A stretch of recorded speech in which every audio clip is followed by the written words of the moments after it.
കഴിഞ്ഞ ദിവസം ഞാൻ പറഞ്ഞിരുന്നില്ലേ വെജിറ്റേറിയൻസിനും നോൺ വെജിറ്റേറിയൻസിനും പരാതി ഉണ്ടാവാതിരിക്കാൻ വേണ്ടിയിട്ട് രണ്ടും മാറി മാറി ചെയ്യണമെന്ന്. അപ്പോൾ നമ്മൾ മുട്ടയുടെ റെസിപ്പികൾ ചെയ്തിട്ട് കുറേ ദിവസമായി. അപ്പോൾ എന്തായാലും ഒരു വെറൈറ്റി ആയിട്ടുള്ളൊരു മുട്ടക്കറി ആട്ടെ വെച്ചു.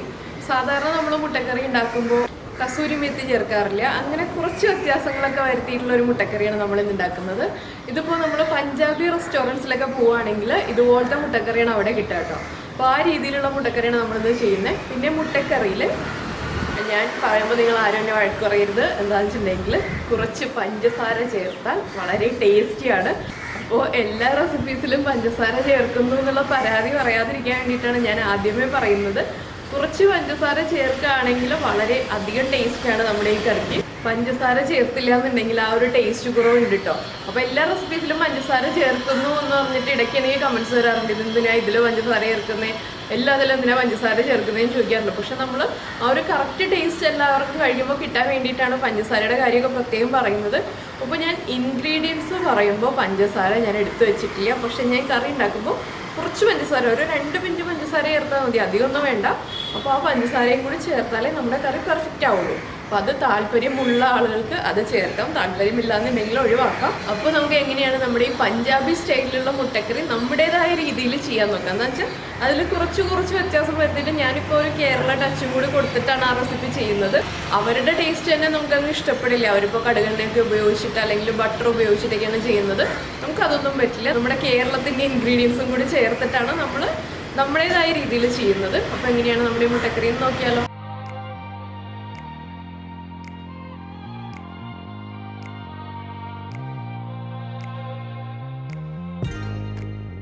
നമുക്ക് നമ്മുടെ ഈ മുട്ടക്കറിക്ക് ആവശ്യമായിട്ടുള്ള ഇൻഗ്രീഡിയൻസ് നോക്കാം. നമ്മളിപ്പോൾ 5 മുട്ടയാണ് എടുത്തിരിക്കുന്നത്. അതിലേക്കായിട്ട് ഒരു 3 മീഡിയം സവാള എടുത്തിട്ടുണ്ട്. അതുപോലെ തന്നെ മല്ലിയില. പിന്നെ ഇതിപ്പോൾ ഞാൻ 2 വലിയ തക്കാളി മിക്സിയിൽ അരച്ചെടുത്തതാണ്. മിക്സിയിൽ അരച്ചെടുക്കുന്നതിന് പകരമായിട്ട് ഇതുപോലെ ചെറുതായിട്ട് നമുക്ക് തക്കാളി മുറിച്ച് ചേർക്കാം. അപ്പോൾ കുറച്ചുകൂടി ഈസി ആവാൻ വേണ്ടിയിട്ടാണ് ഞാൻ അരച്ചെടുത്തത്.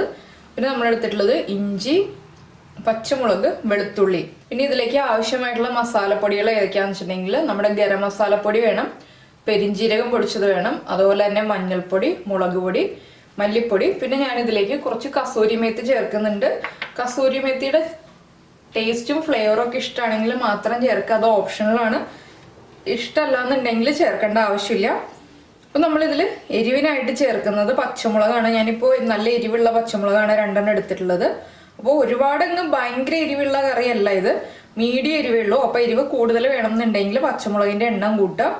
പിന്നെ എന്താണെന്ന് വെച്ചാൽ ഞാൻ ഉണ്ടാക്കിയിട്ടുള്ള ഈ ഗരം മസാലപ്പൊടിയിൽ കുരുമുളക് ചേർത്തിട്ട് പൊടിച്ചതുകൊണ്ട് ആ ഗരം മസാലപ്പൊടിക്ക് ചെറിയ എരിവുണ്ട്. അപ്പോൾ അതും കൂടി ഉള്ളതുകൊണ്ടാണ് ഞാൻ അതിലേക്ക് കുരുമുളക് പൊടി ചേർക്കുന്നില്ല. അപ്പോൾ കുരുമുളക് പൊടി ചേർക്കണം എന്നുണ്ടെങ്കിൽ ചേർക്കാം, ഇല്ലെങ്കിൽ പച്ചമുളകിൻ്റെ എണ്ണം കൂട്ടാം. ആദ്യം നമുക്ക് ഈ മുട്ടയിലേക്ക് പൊടികളൊന്ന് മിക്സ് ചെയ്ത് വയ്ക്കുക. എന്താണെന്ന് വെച്ചിട്ടുണ്ടെങ്കിൽ മുട്ടയിലേക്ക് പൊടികൾ മിക്സ് ചെയ്തിട്ട് ഒരു 10 മിനിറ്റ് മാറ്റി വെച്ചിട്ടാണ് നമ്മൾ മുട്ട റെഡിയാക്കി എടുക്കുന്നത്. അപ്പോൾ ഞാൻ ഈ മുട്ട എടുത്തിട്ട് ചെറുതായിട്ട് ഇതുപോലെ വരഞ്ഞു കൊടുത്തിട്ടുണ്ട്. അപ്പോൾ നമ്മുടെ മസാലകൾ മുട്ടയിലേക്ക് നന്നായിട്ട് പിടിച്ചു വരാൻ വേണ്ടിയിട്ടാണ് നമ്മൾ ഇതുപോലെ ഒന്ന് വരഞ്ഞു കൊടുക്കുന്നത്. ഇതിലേക്ക് നമുക്ക് കുറച്ച് ഉപ്പ് ചേർക്കാം, മുട്ടയ്ക്ക് ആവശ്യമായിട്ടുള്ള ഉപ്പ്, അതുപോലെ തന്നെ മഞ്ഞൾപ്പൊടി, കാശ്മീരി ചില്ലി പൗഡർ. അപ്പോൾ മുളക് പൊടി ചേർക്കുമ്പോൾ സാധാരണ മുളക് പൊടി ആണെങ്കിൽ ഇത്രയും മുളക് പൊടി എടുക്കേണ്ട ആവശ്യമില്ല. കാശ്മീരി ചില്ലി പൗഡർ ആയതുകൊണ്ടാണ് ഞാൻ ഇത്രയും മുളക് പൊടി എടുത്തത്. ഇതെല്ലാം ചേർത്തിട്ട് നമുക്ക് ഒന്ന് മിക്സ് ചെയ്തിട്ട് ഈ മുട്ടയിലേക്കൊന്ന് മിക്സ് ചെയ്തെടുക്കുക, അത്രയേ ഉള്ളൂ. ഇപ്പോൾ നമ്മൾ മുട്ടയിലേക്ക് മഞ്ഞൾപ്പൊടിയും മുളക് പൊടിയും ഉപ്പും ചേർത്ത് മിക്സ് ചെയ്ത് വെച്ചിട്ടുണ്ട്. ഇതിനി ഒരു 10 മിനിറ്റ് മാറ്റി വയ്ക്കുക. അതിനുശേഷം നമ്മളിതൊന്ന് ലൈറ്റായിട്ട് ഫ്രൈ ചെയ്തെടുക്കണം. അതിനുശേഷമാണ് നമ്മൾ കറിയുടെ ഗ്രേവി റെഡിയാക്കുന്നത്. അപ്പോൾ ഇത് 10 മിനിറ്റ് കഴിയട്ടെ. ഇപ്പോൾ നമ്മൾ മുട്ട ഫ്രൈ ചെയ്തെടുക്കാനും കറി റെഡിയാക്കാനായിട്ട് ഞാനിപ്പോൾ ഒരു പാനിൽ തന്നെയാണ് എല്ലാം ചെയ്യാൻ പോകുന്നത്. അപ്പോൾ ഇതിലേക്ക് നമ്മൾ സൺഫ്ലവർ ഓയിലാണ് ചേർക്കുന്നത്, വെളിച്ചെണ്ണ അല്ല. എന്താണെന്ന് വെച്ചിട്ടുണ്ടെങ്കിൽ ഇതൊരു നോർത്ത് ഇന്ത്യൻ കറി ആയതുകൊണ്ടാണ് നമ്മൾ സൺഫ്ലവർ ഓയിൽ ചെയ്യുന്നത്. പിന്നെ വെളിച്ചെണ്ണയിൽ ചെയ്യണമെന്നുണ്ടെങ്കിൽ ചെയ്യാം, പക്ഷേ ടേസ്റ്റ് കൂടുതൽ കിട്ടുക സൺഫ്ലവർ ഓയിൽ ചെയ്യുമ്പോഴാണ്. നമ്മുടെ മസാലയ്ക്കും കൂടെ ആവശ്യമായിട്ടുള്ള സൺഫ്ലവർ ഓയിൽ ഒഴിക്കുക. ഇപ്പോൾ ഈ ഓയിലൊന്ന് ചൂടായി വരുമ്പോൾ നമുക്കിതിലേക്ക് 10 മിനിറ്റ് മസാല പുരട്ടി വെച്ചിരിക്കുന്ന മുട്ട ഇട്ട് കൊടുക്കുക. അപ്പോൾ എന്താണെന്ന് വെച്ചിട്ടുണ്ടെങ്കിൽ എണ്ണ നന്നായിട്ട് അങ്ങ് ചൂടാവുന്ന സമയത്ത് ഇട്ട് കൊടുക്കരുത്, മുട്ട വേഗം തന്നെ പൊട്ടിത്തെറിക്കും. എണ്ണ ചെറുതായിട്ടൊന്ന് ചൂടായി വരുമ്പോൾ തന്നെ മുട്ട വെച്ച് കൊടുക്കുക, ഇല്ലെങ്കിൽ പൊട്ടി നമ്മുടെ കയ്യിലേക്ക് തെറിക്കാൻ സാധ്യതയുണ്ട് മുട്ട ആയതുകൊണ്ട്. അപ്പോൾ എണ്ണയുടെ ചൂട് കൂടുന്നതനുസരിച്ച് ഫ്ലെയിം കുറച്ച് വെക്കാം കേട്ടോ. എന്താ ഞാനത് എടുത്ത് പറഞ്ഞെന്താണെന്ന് വെച്ചിട്ടുണ്ടെങ്കിൽ ചില ആളുകൾക്ക് അറിയാൻ പറ്റില്ല എണ്ണയിലേക്ക് മുട്ട ഇട്ട് കഴിയുമ്പോൾ പൊട്ടിത്തെറിക്കും എന്നുള്ളത്. അതുകൊണ്ടാണ് അത് എടുത്ത് പറഞ്ഞു തന്നത്. ഇനിയിപ്പോൾ നമുക്ക് മീഡിയം ഫ്ലെയിമിലേക്ക് വെച്ചിട്ട് ഇതൊന്ന് എല്ലാ സൈഡും ഒരുപോലെ ഒന്ന് കുക്ക് ചെയ്തെടുക്കാം. മുട്ട ഒന്ന് മൊരിഞ്ഞ് വരിക, അത്രയേ ഉള്ളൂ. അപ്പോൾ ഇതുപോലെ നമ്മൾ വലിയൊരു പാനിലാണ് ഈ കറി റെഡിയാക്കുന്നതെന്നുണ്ടെങ്കിൽ നമുക്ക് കുറച്ചുകൂടി സേഫ് ആയിരിക്കും. എല്ലാ സൈഡും തിരിച്ചിട്ട് കൊടുത്തോണ്ടിരിക്കുക. അപ്പോൾ നമ്മുടെ മുട്ടയെല്ലാം റെഡി ആയതുകൊണ്ട് നമുക്ക് എണ്ണയിൽ നിന്ന് മാറ്റാം.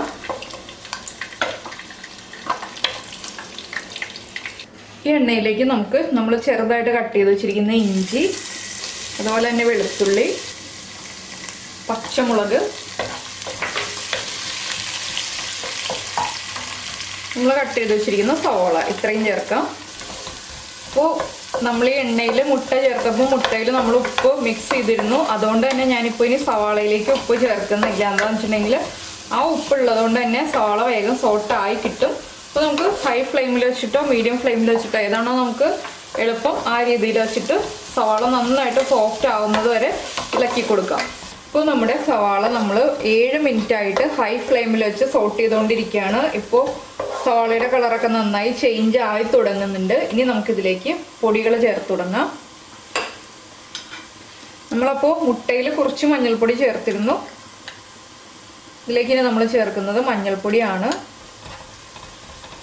പൊടികൾ ചേർക്കുമ്പോൾ ഫ്ലെയിം എപ്പോഴും കുറച്ച് വയ്ക്കാം കേട്ടോ. അത് ഞാൻ എപ്പോഴും റിപ്പീറ്റ് ചെയ്ത് പറയാറുണ്ട്. പൊടികൾ ചേർത്ത് ഉടനെ തന്നെ കരിഞ്ഞു പോവാതിരിക്കാൻ വേണ്ടിയിട്ടാണ് നമ്മൾ ഫ്ലെയിം കുറയ്ക്കാന്ന് പറയുന്നത്.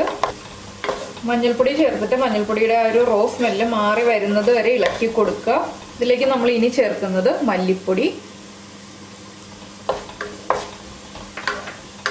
മല്ലിപ്പൊടി നമ്മൾ ഈ കറിയിൽ കുറച്ചേ ചേർക്കുന്നുള്ളൂ. എന്താണെന്ന് വെച്ചിട്ടുണ്ടെങ്കിൽ നമ്മൾ തക്കാളി അരച്ച് ചേർക്കുമ്പോൾ കറിക്ക് കുറച്ച് കൊഴുപ്പുണ്ടാവും. അതുകൊണ്ട് മല്ലിപ്പൊടി കുറച്ചേ ചേർക്കുന്നുള്ളൂ.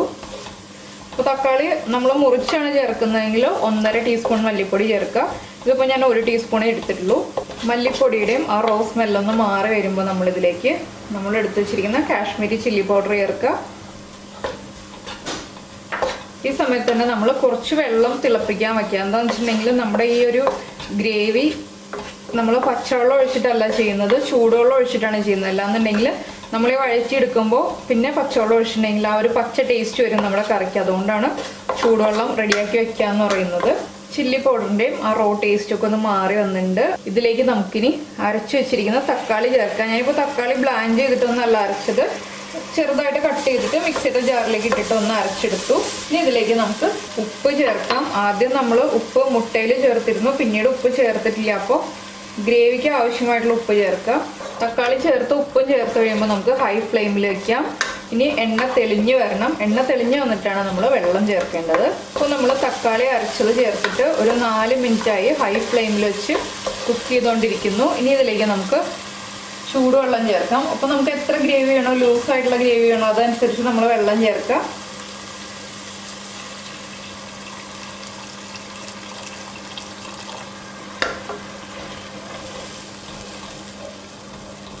ഞാൻ കുറച്ചുകൂടി വെള്ളം ചേർക്കുകയാണ്. ഇതെന്താണെന്ന് വെച്ചിട്ടുണ്ടെങ്കിൽ നമ്മൾ കുറച്ച് സമയം ഈ ഗ്രേവി ഒന്ന് റെഡ്യൂസ് ആവാൻ വേണ്ടിയിട്ട് വയ്ക്കും. അപ്പോൾ അതൊന്ന് വേഗം വറ്റിപ്പോവും. അപ്പോൾ നമ്മുടെ ഗ്രേവി തിളച്ച് തുടങ്ങുന്നുണ്ട്. നമുക്കിനി ഇത് ലോ ഫ്ലെയിമിൽ അടച്ചു വെച്ചിട്ട് ഒരു 3 മിനിറ്റ് അടച്ചു വെച്ച് കുക്ക് ചെയ്യാം. അതിനുശേഷം നമുക്ക് മുട്ട ചേർക്കാം. ഇപ്പോൾ നമ്മൾ നമ്മുടെ കറി അടച്ചു വെച്ചിട്ട് 2 മിനിറ്റ് കഴിഞ്ഞു. അപ്പോൾ 2 മിനിറ്റ് കഴിഞ്ഞപ്പോൾ തന്നെ ഇതുപോലെ കുറുകി വന്നു. അതുകൊണ്ട് ഞാൻ 3 മിനിറ്റ് സമയത്തേക്ക് വെച്ചില്ല. 2 മിനിറ്റ് ആയപ്പോൾ തന്നെ തുറന്നു. ഇതുപോലെ ഇളക്കിയിട്ടുണ്ട്. ഇനി ഇതിലേക്ക് നമുക്ക് മുട്ട ചേർക്കാം.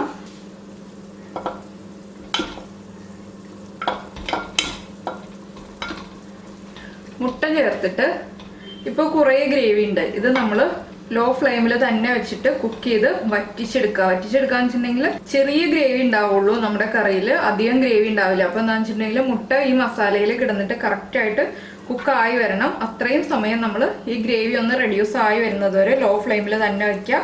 ഇടയ്ക്കിടയ്ക്ക് ഇളക്കി കൊടുത്തോണ്ടിരിക്കുക. പിന്നെ ഇതിലിപ്പോൾ ഞാൻ കാശ്മീരി ചില്ലി പൗഡർ 1 ടേബിൾ സ്പൂണാണ് ചേർത്തത്.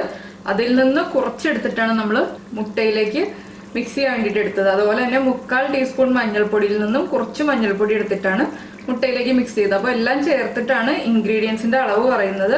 വീണ്ടും നമ്മൾ എക്സ്ട്രാ മുട്ടയിലേക്കുള്ളത് വേറെ ചേർക്കുന്നില്ല, എല്ലാം കൂടെ ഒരുമിച്ച് ചേർത്തിട്ടുള്ള അളവാണിത്. അപ്പോൾ ഈ മുട്ട ചേർത്ത് കഴിഞ്ഞിട്ട് നമ്മൾ അടച്ചു വെച്ചാലും ഇടയ്ക്കിടയ്ക്ക് തുറന്ന് ഇളക്കി കൊടുത്തോണ്ടിരിക്കണം, ഇളക്കി തിരിച്ചിട്ട് കൊടുത്തോണ്ടിരിക്കുക. അപ്പോൾ ഇനി ഇത് നന്നായി കുറുകി വരട്ടെ. ഇപ്പോൾ നമ്മുടെ കറി കുറുകി വന്നിട്ടുണ്ട്. അപ്പോൾ ഇത്രയും മതി എന്നുണ്ടെങ്കിൽ ഈ ഒരു സ്റ്റേജ് ആകുമ്പോൾ നമുക്ക് ഗരം മസാലപ്പൊടിയും അതുപോലെ തന്നെ പെരിഞ്ജീരകം പൊടിച്ചതും ചേർത്തിട്ട് ഫ്ലെയിം ഓഫ് ചെയ്യാം. കസൂരി മേത്തി ചേർക്കുന്ന ആളുകൾക്ക് കസൂരി മേത്തി ചേർക്കാം.